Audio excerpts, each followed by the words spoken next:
Assalamualaikum warahmatullahi wabarakatuh.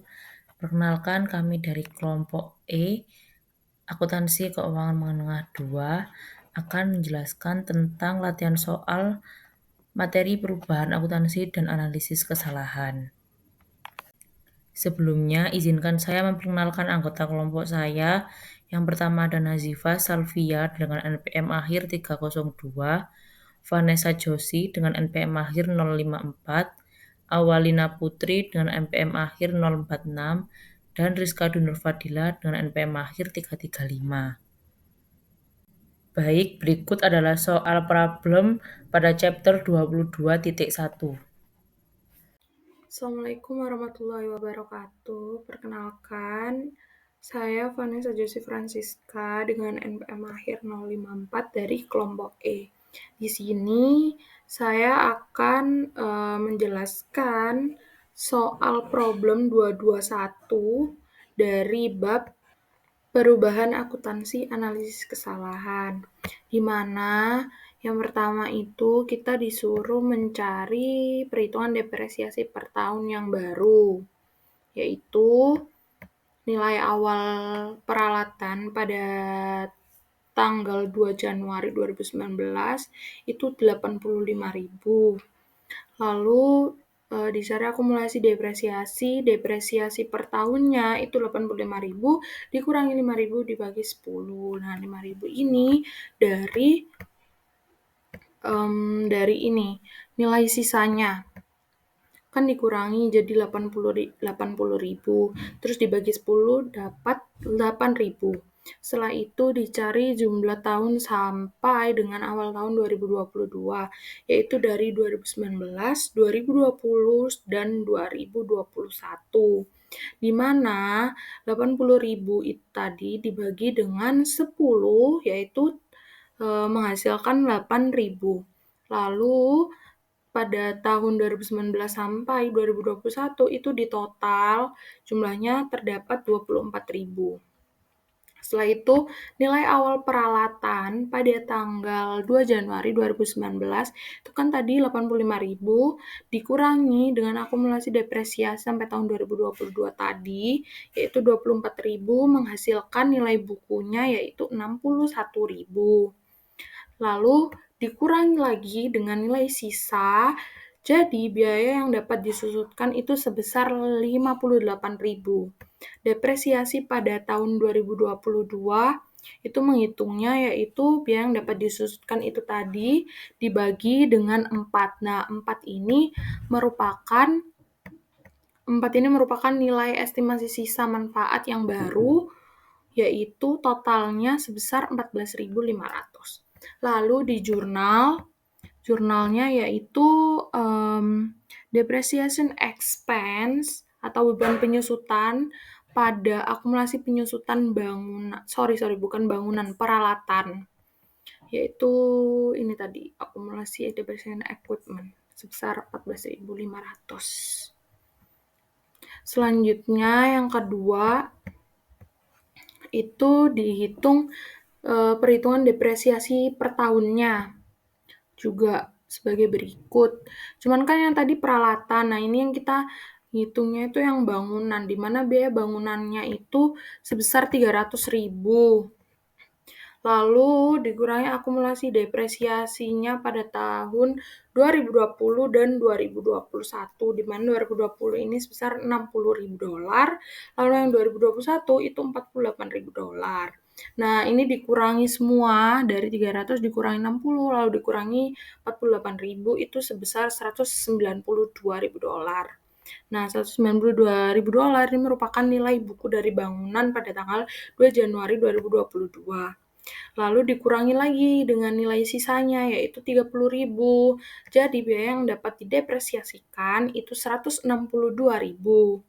Lalu dihitung lagi depresiasinya pada tanggal 2022, yaitu 162.000 tadi itu dibagi dengan 8. Nah, 8 ini merupakan estimasi sisa manfaat yang baru 10, di mana 10 tahun dikurangi 2 tahun, itu dapat 8.000.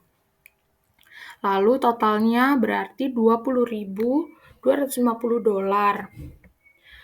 Lalu di jurnal lagi pada tanggal 31 Desember, depreciation expense atau beban penyusutan pada akumulatif depreciation building, yaitu akumulasi penyusutan pada bangunan, yaitu sebesar $20.250 pada akumulasi depreciation building atau akumulasi penyusutan bangunan, yaitu $20.250. Soal selanjutnya akan dijelaskan oleh rekan saya. Terima kasih. Selanjutnya pada bagian ketiga, yaitu biaya penyusutan sebesar $120.000 dikurangi $16.000 dibagi 8, berjumlah 13.000 di debit. Akumulasi penyusutan mesin berjumlah 13.000 di kredit. Akumulasi penyusutan mesin berjumlah 3.000 di debit dan laba ditahan berjumlah 3.000 di kredit. Untuk penjelasannya, penyusutan yang dicatat pada tahun 2021 sebesar $120.000 dibagi 8 dikali 1/2 sama dengan $7.500. Penyusutan yang harus dicatat pada tahun 2021 sebesar $120.000 dikurangi $16.000 dibagi 8 dikali 1/2 sama dengan $6.500.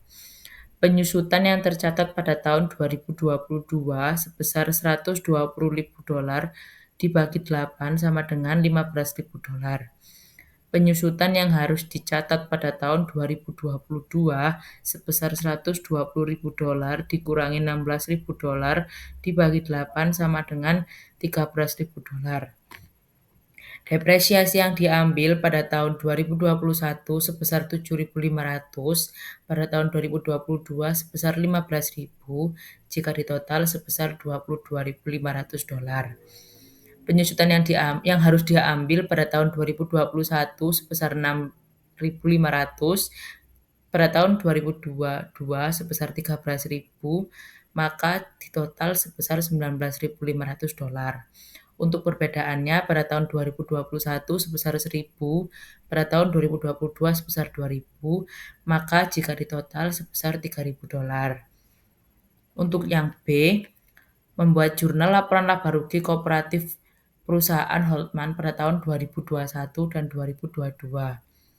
Pendapatan sebelum biaya penyusutan pada tahun 2022 sebesar $300.000, pada tahun 2021 sebesar $310.000.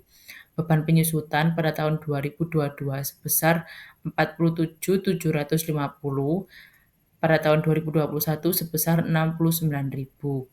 Untuk pendapatan bersih sebesar $252.250, pada tahun 2021 sebesar $241.000. Beban penyusutan tergolong peralatan, bangunan, dan mesin. Untuk peralatan pada tahun 2022 sebesar $14.500, pada tahun 2021 sebesar $8.000. Untuk bangunan sebesar $20.250, pada tahun 2021 sebesar $48.000. Untuk mesin pada tahun 2022 sebesar $13.000, pada tahun 2021 sebesar $13.000. Maka untuk totalnya pada tahun 2022 sebesar $47.750 dan pada tahun 2021 sebesar $69.000.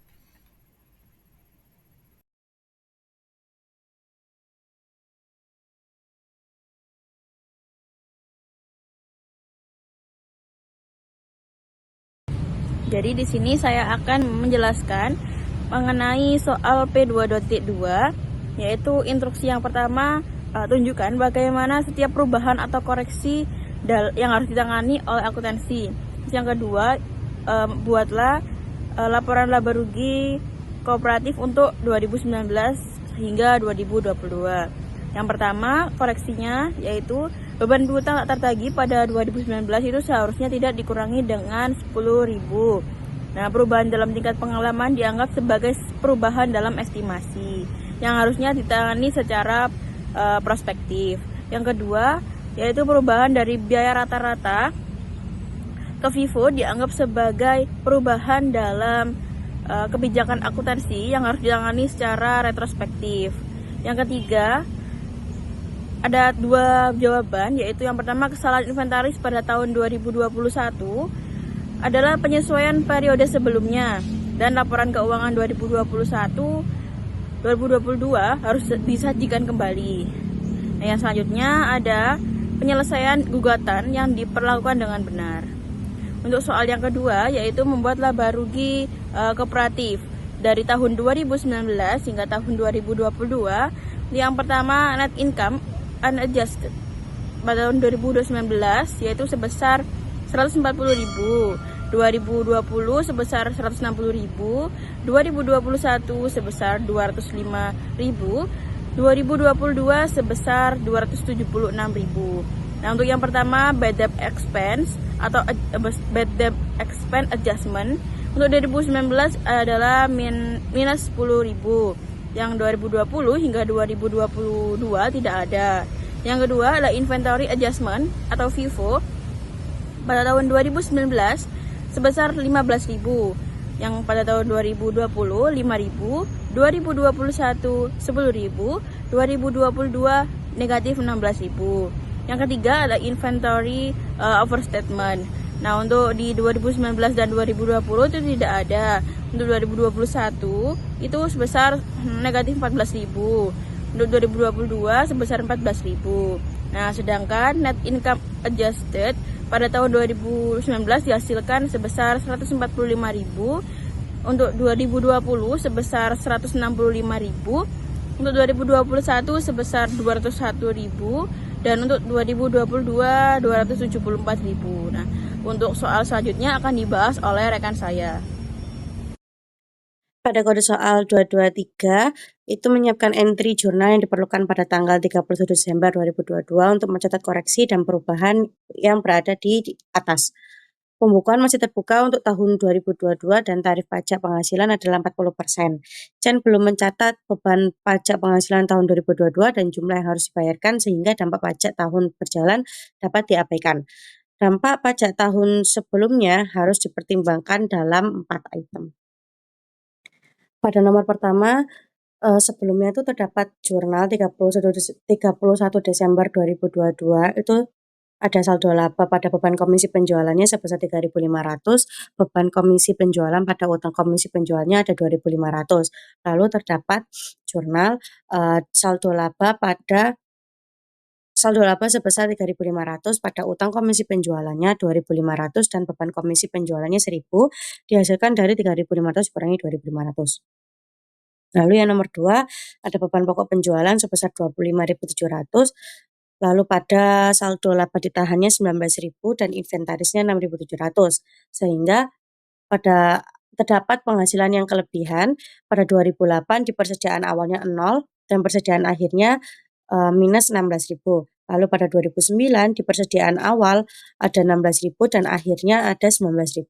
Lalu di 2010 ada persediaan awal sebesar 19.000 dan akhirnya 6.700 sehingga hasil akhir pada setiap tahunnya yaitu 2008 yaitu ada minus 16.000, 2009-nya minus 3.000, 2010-nya ada 25.700 sehingga apabila semuanya hasil akhirnya itu dijumlah semua terdapat 6.700 yang dimasukkan pada inventaris di jurnal yang di atas. Lalu pada nomor 3 terdapat akumulasi penyusutan. Nah, itu pada peralatan di beban penyusutan sebesar 4.800. Lalu ada biaya peralatan dikurangi dengan penyusutan sebelum 2019 yaitu 100.000 dikurangi 36.000 sehingga nilai bukunya ada 64.000. Lalu ada metode garis lurus seharusnya. Itu yaitu 64.000 ini tadi dibagi 8. Lalu ada penyusutan yang harus diambil sebesar 8.000, penyusutan dicatatnya 12.800. Sehingga apabila itu dikurangi menjadi minus 4.800. Lalu jurnalnya itu terdapat akumulasi penyusutan peralatan pada beban penyusutan peralatan sebesar 4.800. Lalu yang nomor 4 ada awal tahun 2022. Nah, di sini jurnalnya ada konstruksi dalam proses sebesar 45.000, lalu pada kewajiban pajak tangguhan sebesar 18.000 itu dihasilkan dari 150.000 dikurangi 105 lalu dikalikan 40%. Lalu ada saldo laba ditahan sebesar 27.000.